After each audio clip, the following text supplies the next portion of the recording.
হাসিনা পলায়নের পর থেকে জিয়া পরিবারের সকল সদস্য দেশে ফেরার গুঞ্জন রটেছে।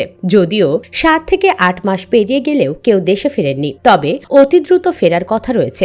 আর দেশে ফিরে বেগম জিয়া ও তারেক জিয়া তো বটেই, সেই সাথে রাজনীতিতে জড়িত হতে পারেন জিয়ার পুত্রবধূ ও নাতনিরাও। নাতনিদের মধ্যে জাইমাকে নিয়ে বেশ আলোচনা থাকলেও তেমন আলোচনা নেই জাফিয়াকে নিয়ে। অথচ প্রয়াত বিএনপি নেতা আরাফাত রহমান কোকো ও শর্মিলা রহমান সিথির বড় কন্যা জাফিয়া রহমান যেন রূপে গুণে তার বড় চাচাতো বোন জাইমা রহমানকে ছাড়িয়ে গেছেন। এবার গুঞ্জন রটেছে কেবল রূপে গুণেই নয়, ধীরে ধীরে রাজনীতি চর্চায়ও তারেক কন্যাকে ছাড়িয়ে যাচ্ছেন তিনি। হয়ে উঠছেন তিনজনের মধ্যে খালেদা জিয়ার প্রিয় নাতনিও।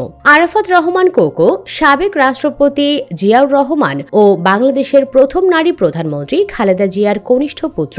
2015 সালে মৃত্যুবরণ করা কোকো ব্যক্তিগত জীবনে আরাফাত রহমান শর্মিলা রহমান সিথিকে বিয়ে করেন। এই দম্পতির 2 মেয়ে, তার মধ্যে বড় জাফিয়া রহমান ও ছোট মেয়ে জাহিয়া রহমান। ছোট মেয়েকে না চিনলেও বড় মেয়ে জাফিয়াকে অনেকেই চেনেন।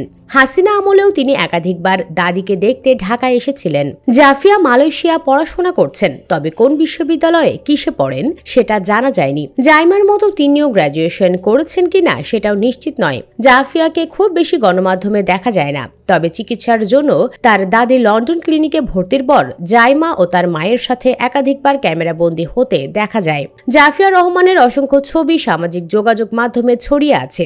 বিশেষ করে তার বাবা কোকোর লাশের পাশে অসহায় হয়ে দাঁড়িয়ে থাকা একটি ছবি বেশ আলোড়ন ছড়িয়েছে। বাবাকে হারিয়েও তিনি মায়াবী রূপে মাকে সান্ত্বনা দিচ্ছিলেন। এছাড়া দাদির সাথেও জাফিয়ার বেশ কিছু ছবি রয়েছে, সেগুলোতেও তাকে মায়াবী রূপেই দেখা যায়। ধারণা করা হয় জাইমার থেকে জাফিয়ার মধ্যে বাংলাদেশের প্রতি প্রেম বেশি। তিনি সময় সুযোগ পেলেই দেশে ফিরতে চান, তবে হাসিনার আমলে সেই সুযোগটাই ঠিকমতো পাননি। এখন যেহেতু হাসিনা নেই, সেহেতু ফিরতে বাধা নেই, তবে বাধা না থাকলেও দেশে ফেরা হচ্ছে না দাদির অসুস্থতার কারণে। জাফিয়া বর্তমানে তার দাদি, মা ও চাচা চাচি কাজিনের সাথে লন্ডনে অবস্থান করছেন। তার দেশে ফেরার কোনো নির্দিষ্ট তারিখ জানা না গেলেও নির্বাচনের আগে ফিরবেন এটা নিশ্চিত। আর ফিরে বিএনপির প্রচারণায় অংশও নিতে পারেন, যা বিএনপির একটা চমক হবে। এর আগে একবার বিএনপি মহলে জোর গুঞ্জন রটেছিল অতি দ্রুতই রাজনীতির মাঠে জাফিয়াকে ট্রাম্প কার্ড হিসেবে ব্যবহারের সিদ্ধান্ত নিয়েছে বিএনপি। তারেক জিয়া ও জোবাইদার বিপক্ষে মামলা থাকায় যখন দেশে ফিরতে পারছিলেন না, আর তাদের মেয়ে জাইমাও যখন রাজনীতিতে আগ্রহী ছিলেন না, তখন জাফিয়াকে রাজনীতির মাঠে নামানোর গুঞ্জন রটেছিল। তবে পরে সেটা আর বাস্তবে রূপ নিতে দেখা যায়নি।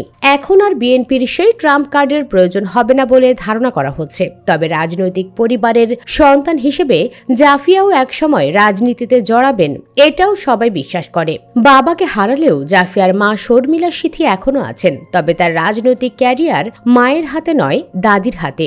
ধারণা করা হয় দাদি খালেদা জিয়া যা চাইবেন তার নাতনিরা তা করতে রাজি আছেন। সুপ্রিয় দর্শক, জাফিয়াকে আপনি কিভাবে বিবেচনা করবেন? সে কি ভবিষ্যতে বিএনপির হাল ধরতে পারবে? কমেন্টে তাকে নিয়ে আপনার যে কোনো ভাবনা জানাতে পারেন। আর ভিডিওটি লাইক ও শেয়ার করুন। পরবর্তীতে আরও এমন ভিডিও পেতে চ্যানেলটি সাবস্ক্রাইব করুন। ধন্যবাদ।